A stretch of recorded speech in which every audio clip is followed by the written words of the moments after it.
generation ago, an impoverished area like this one might have been called the poor part, or shantytown, or simply the wrong side of the tracks.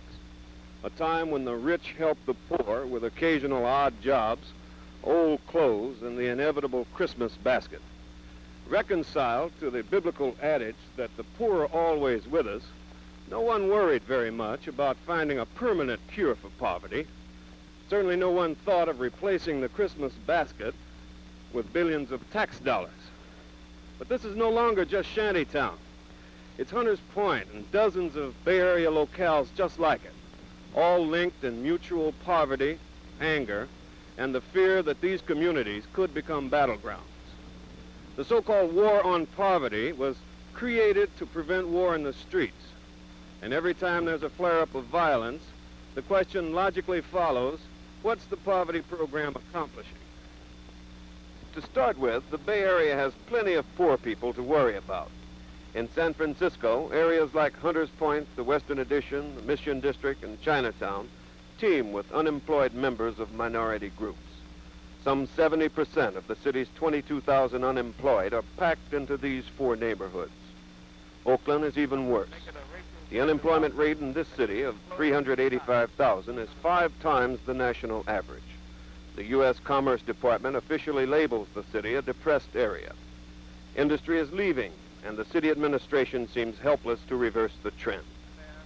To combat this massive problem, poverty planners have mobilized some 35 programs in San Francisco and another 18 in Oakland. All told, they will spend more than $8.8 million this year. The big push is for jobs, and most of the programs and the money orbit around helping people train for and find work. In the 2 years the poverty program has been in operation, hundreds have gone through various job schools, but not many have gotten steady jobs. But there's also a wide variety of other programs not directly connected to the job need.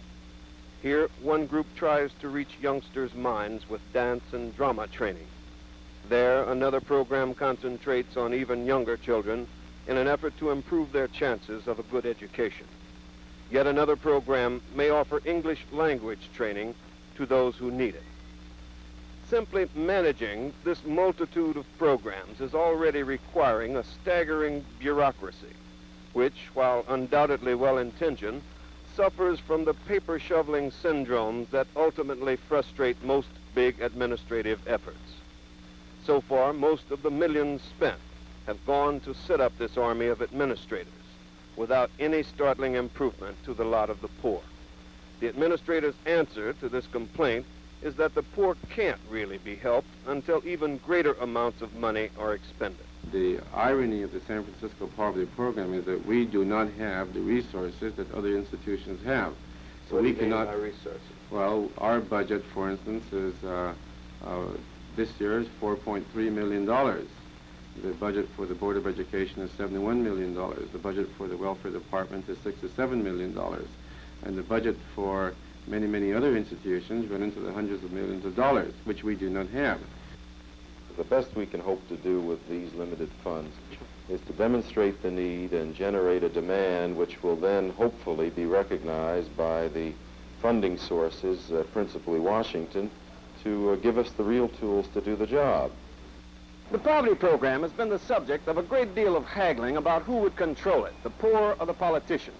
With the federal government pouring millions of dollars into a program that's chock full of bureaucratic jobs with relatively handsome salaries, it's small wonder local politicians fought for control. But they've only had limited success, mostly because the poor fought back with the support of the federal government. The programs in San Francisco and Oakland are a study in contrasts. San Francisco's poverty officials are proud to relate that here the program is controlled by the poor, a victory won only after bitter fighting that threatened several times to scuttle the whole thing. The poor are a majority on the Policymaking Economic Opportunity Council, devise their own programs, and hire and fire their own administrators with almost no interference from Mayor John Shelley. He now ignores the program after losing a long series of fights to control it. It was originally set up with a bare majority of 1 of city control, appointed by the mayor. And then there was great objection because of the interpretation made of this term maximum feasible participation. And the difference of opinion was that that meant control, complete control. I lost that battle. And they changed the bylaws and all of the articles of incorporation. And there is a minimum now of city participation. The way it is now, you lose coordination. The target areas are autonomous, each operating on their own. Each is going off in their own way. There can be duplication. There can be a waste of funds. Each has a different structure. I don't think this brings about an organ or a piece of mechanism that can bring about a general community attack on poverty. The man who led the fight for the poor against City Hall is Everett Brandon, director of the San Francisco Poverty Program. But after 2 years of battling, he recently announced that he will quit in August. Did your resignation have anything to do with the differences in philosophy between yourself and the mayor? No, I don't think so. No, I would say no, because whatever the differences that we've had in the past, I don't think it's changed. And so this has been in existence ever since I've been here for the past 2 years. My resignation is a personal decision. I consider my involvement with the poverty program a detour from my own personal plans.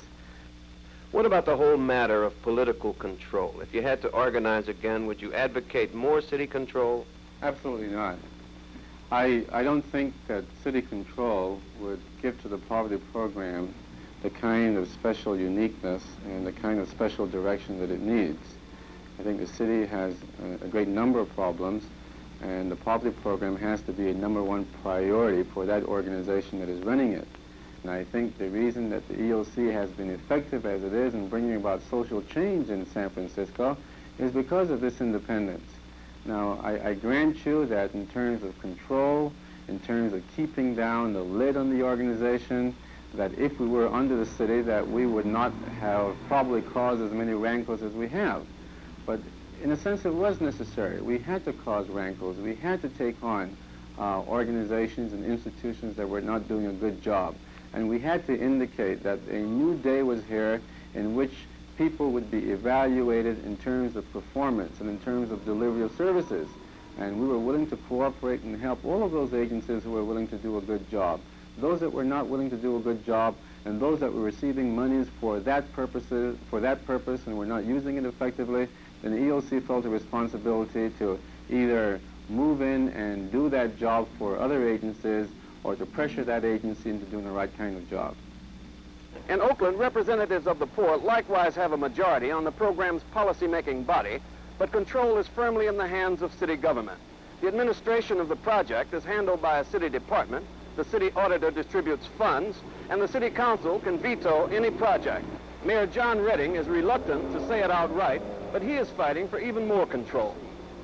The city should be involved in terms of coordination of these programs, and also we feel very strongly that there should be an evaluation of the programs within the city structure under the city manager. Well, isn't the Department of Human Resources, which runs the poverty program in Oakland, a part of the city government? Yes, this is correct, but the Department of Human Resources actually serves two masters for the civil service, hiring of personnel, this type of thing. They do come under the city, but in terms of the directives, there is a bypassing of the city government. And if there's going to be an efficient organization, there must be some central coordinating head, and we feel that this should be within the city manager's office. Dr. Norvell Smith was the organizer of the different approach in Oakland. He directed the anti-poverty war there until just recently when he was promoted to a higher post.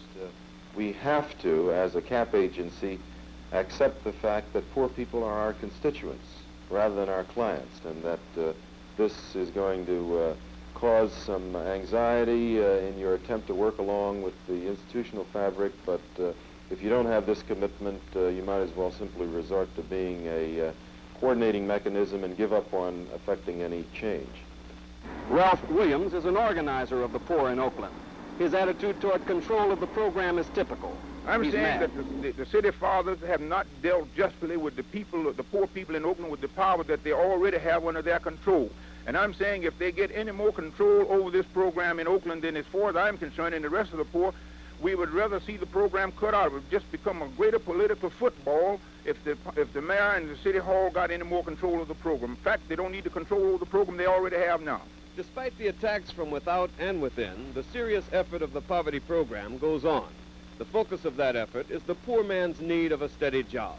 In a moment, we'll look at some of the frustrations involved in helping him find one.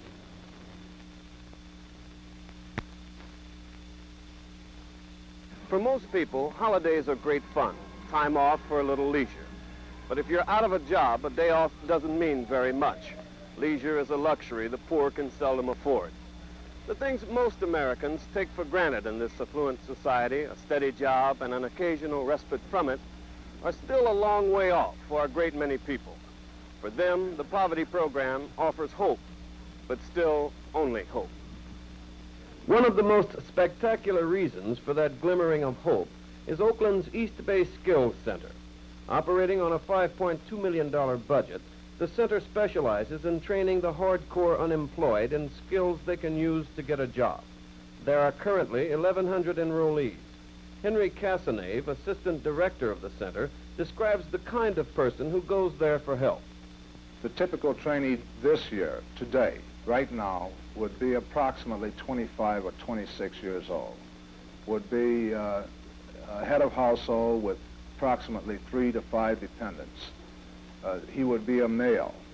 Although we have a large segment of females, the average trainee is a male. He is probably reading at about the 6th grade level and functioning in math at about the 7th or 8th grade level. This would be our typical trainee. He would also be Negro. He is given 2 to 3 hours of basic education each day, and then the remainder of the time, 5 or 6 hours is spent in the lab working at the particular trade. He is here with us 8 hours a day then, 9 hours if you want to count his lunch. And then he is with us 5 days a week. He is given an allowance each week. The allowance can vary from $50 to $80, depending on the number of dependents he has. One skills center with a fixed budget obviously can accommodate only a fraction of the thousands of unemployed. Others go to places like the Fruitvale Service Center, where some 4,000 persons, mostly Mexican Americans, apply for work each month. You set on part-time or full-time? Fewer than 10% of them are placed, even in part-time jobs. Job Placement Director Bob Martin talks about their special problems. Well, in this office we deal considerably with the Spanish-speaking minority, and among this particular group they have a language problem. In addition, some of them have citizenship problems, and another significant factor is lack of education. We found, for example, that the Spanish-speaking people in this office have about half as much formal education as, say, for example, the Negro who's registered in this office. Despite all efforts, the campaign to find jobs for Oakland's poor has been a dismal flop. Dr. William Woodson of the University of California's Institute of Industrial Relations heads a follow-up study of the East Bay job picture. Basically, we tried to compare what is happening at the project offices with what is happening at the main Oakland employment office. What we found out in terms of the minorities going into the project for the period of November 65 through March of 66, that only around 16% of the minority males who went into the door got any type of job within 90 days.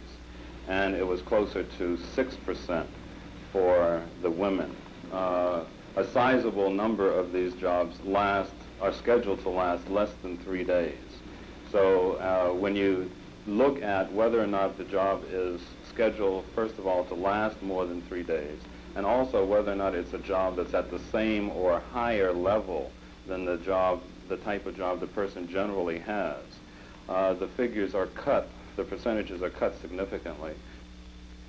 My personal feeling is that the community generally, the industrial community, has not been willing to share in the risk capital that is needed to bring marginal people into the labor force.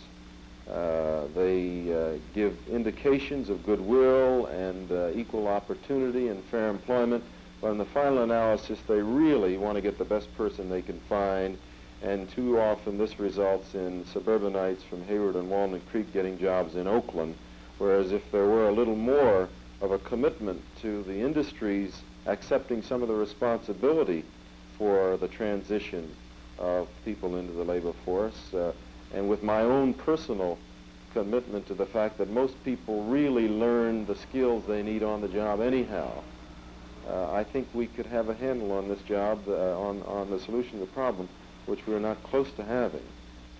While jobs are the key in the war against poverty, the poor have other needs too. Mr. Smith, my name is Arthur Laverty, and I'm with the OR Bail Project. I'm calling about John Davis. Do you know him? Yes, well, as you may know, John has been arrested and he's in custody at City Prison, and we're trying to have him released without his paying any bail money. And I was wondering if you'd be willing to help us by answering a few questions about him. Many doors are are closed or a for the relative? poor, sometimes jail doors. What happens when a jobless man is arrested? Does he work a hardship on his family to raise bail money or languish in his cell? Under the poverty program's phenomenally successful bail project, he doesn't have to do either. An indigent person in San Francisco can often be released with just his promise to appear in court. The project, manned by Young Vista volunteers, operates on a $38,000 budget. Some 200 persons are released from jail through the project each month. Director Herbert Cutchins tells how it works. They have to be people in the community, that is, people that demonstrate that they have residence in the community, that they have ties in the community, relatives, that they work in the community, people who show that they have enough ties in the community so that we can demonstrate to the courts that they will make their court appearances. Approximately 98% of the people that we've released have returned to make their court appearances. The poor also need legal services, and lawyers are expensive. Were it not for poverty program attorneys like Sherry Gaines, many of their cases would never get to court. Some 40 to 50 persons seek help in her office each week. Domestic relations cases, mostly divorce, make up the heaviest workload. But the team will handle almost any non-criminal case, even adoption. The public at large very often does not realize that poor people have to have adoptions. But poor people have a custom of gift children. They couldn't afford the formal procedures for adoption, but just because you're poor doesn't mean you necessarily want a child or don't want a child. And when a mother had a child she didn't want or she felt she couldn't keep for one reason or another, she would often give it to a family.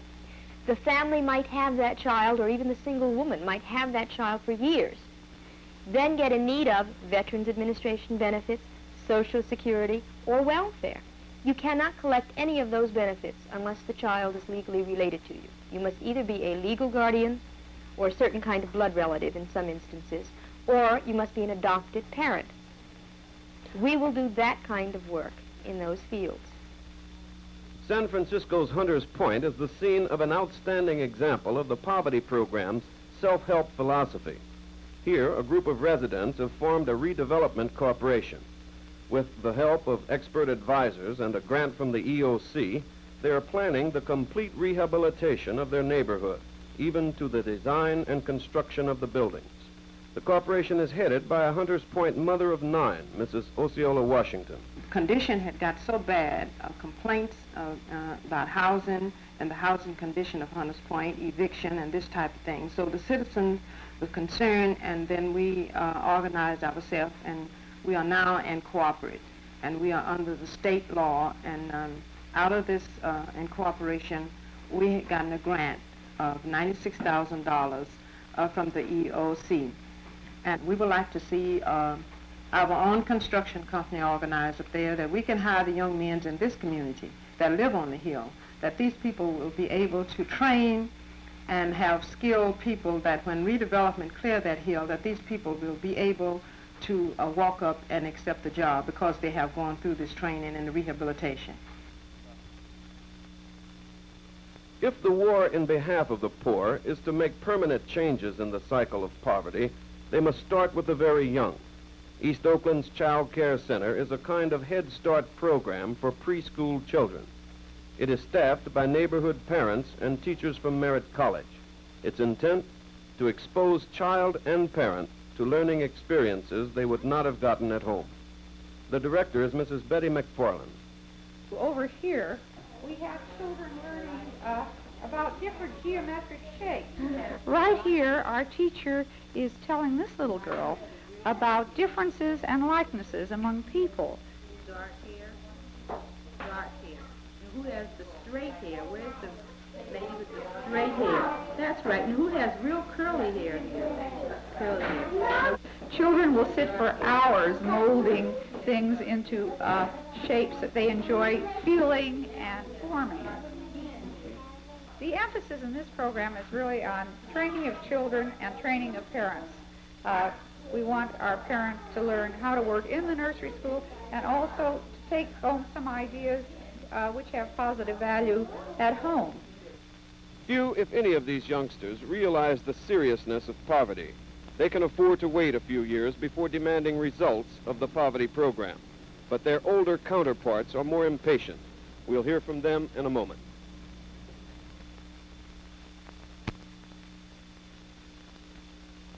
To the poor man, the war on poverty is a lot like the better life it promises. He hears a great deal about it, but seldom sees much evidence of it. Still, for most of the poor, the poverty program, despite its shortcomings, is better than nothing. Well, I'm concerned about the job for the people in Mission District, you know. They put some factories and make some development here, you know, make it better for everybody. The only way they can make it is the government has to put the money for it.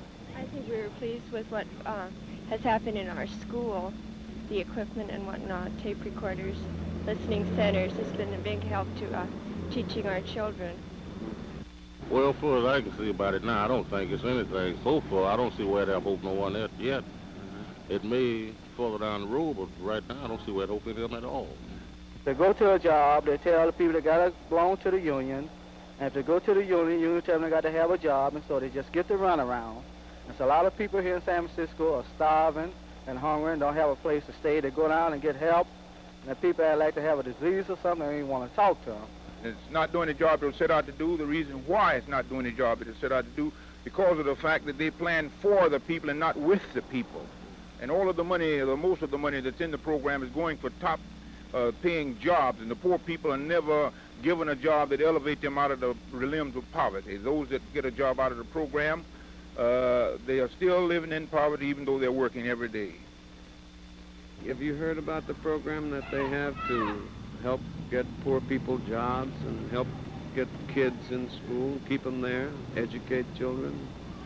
No, I don't know nothing about that. It hasn't touched you at all? No, not yet. What do the professionals say?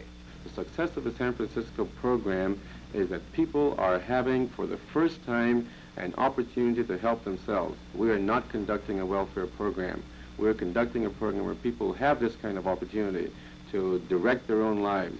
And the fact that we have poor people who are running their own institutions, who are running housing cooperations, who are running neighborhood consumer councils, who are running nursery schools, who are developing workshops and running training programs. This is a tremendous achievement, and this is only one part of the picture. The impact of the Economic Opportunity Council and the poverty program has far transpired beyond the limits of the community action program itself, but it's affected the entire community, where the redevelopment agency, the public health agency, the welfare agency cannot come in and establish a program or establish a building or establish a project that will affect the lives of people without them becoming involved. Well, we've brought some hope to poor people. We've brought poor people into the decision-making process. We have filled some tremendous gaps in services along the way, examples being those in specialized health services, legal services. We have brought the state employment service, which in this state is one of the better ones in the country, incidentally, out into the neighborhoods and have humanized their whole operation and have shown them the importance of looking for jobs for people rather than simply looking for people for the available jobs. I think there have been some tremendous successes that can be projected beyond that if we ever had the resources to build upon those successes. Whether you're looking forward at what the poverty program hopes to do or backward at what it's failed to do, one fact remains clear. Poverty is no pushover as a target. It is just as firmly entrenched in neighborhoods like this now as it was when the elimination of it became a national goal 2 years ago. But that's a simple conclusion. Obviously, the so-called war on poverty had no chance of scoring quick victories when it began. What's harder to assess is the program's progress. In this reporter's opinion, the most concrete accomplishments have been the organization of the poor. Traditionally voiceless and out of touch with the forces that affect their lives, the poor now have organization, and with it, power, political and otherwise. How wise the poor will be with their power remains to be seen. But if one looks for solid victories, concrete accomplishments in the program, he's likely to be disappointed. The job placement program, for instance, is not producing more jobs, and that's where the poor had their biggest hopes. Virtually no one so far has been lifted out of poverty by his bootstraps. The fringe programs, like the legal aid, the theater, the preschool training, all are commendable, but remain only secondary efforts. No one expects to conquer poverty with them. Finally, there's a real need for a great deal more money if this is to be anything more than a token effort to stamp out poverty. In every office, there is more work, more clients than capable staffs can handle. The poverty fighters preach patience and hope because they know they aren't winning. They're barely staying even. This is Ben Williams reporting.